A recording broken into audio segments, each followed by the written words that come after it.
তুই আমাকে কথা দে, তুই ওকে বিয়ে করবি। বাবা উনি আমার ভাইয়ের ওয়াইফ, এটা ইম্পসিবল। সরি বাবা। যদি রাজি না হোস, আমি জয়ীকে নিয়ে এই বাড়ি থেকে চলে যাব। আপনি কোনোদিন আমাকে ওয়াইফ হিসেবে মেনে নিতে পারবেন না। আমি একটা মেয়েকে অনেক ভালোবাসি। আমার জীবনে একটা মানুষ থাকার পরেও আমি অন্য আরেকটা মানুষকে বিয়ে করেছি। আমার যে এখন কি করা উচিত এটাই বুঝতে পারছি না। তোমার সাথে যেটা হয়েছে এটা অনেক খারাপ হয়েছে। আমি না জাস্ট একটা জিনিস জানি, আমি তোমাকে অনেক ভালোবাসি। আপনি এসছেন, বাবা মা আপনার জন্য অপেক্ষা করতে করতে ঘুমিয়ে পড়েছে। আপনাকে অনেকবার ফোন করেছিল কিন্তু আপনাকে ফোনে পাওয়া যাচ্ছিল না। আমি আপনার জন্য ডিনার রেডি করে রেখেছি, আর আমিও খাবো না, খাইনি। কে আসছি বাড়ি থেকে? আজকে সবকিছু বলে এসেছি, ওকে এটাও বলেছি।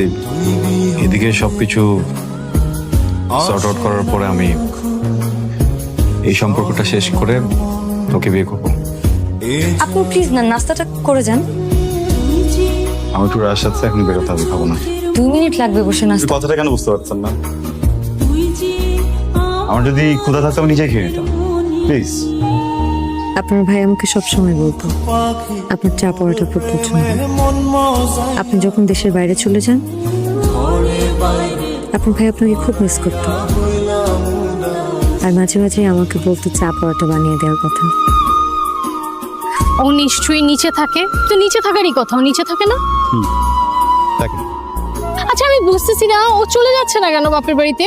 তুমি কয়েকদিনের জন্য আসছো বাংলাদেশে, তুমি তো চলে যাবা। এই কয়েকদিন ও বাপের বাড়িতে থাক। মেয়েটা এরকম স্টুপিড কেন? আমি বুঝলাম না, ওর চরিত্রে সমস্যা আছে।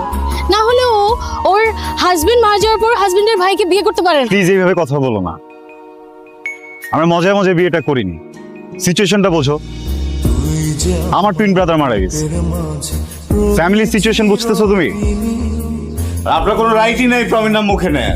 আপনার মতো একটা মানুষের লাইফ ঠিক করতে যে আমার বাপ আমারে ফাঁসাইছে, আমি এই জন্য আপনারে বিয়ে করছি। প্রমি সব কিছুতে পাজলে আরেকটা জায়গায় চলে গেছে। পুরো ফাকড আপ লাইফ আমার, জাস্ট বিকজ অফ ইউ। এই মুখে জীবনের প্রমির নাম নেবেন না, বুঝতে পারছেন? হ্যাঁ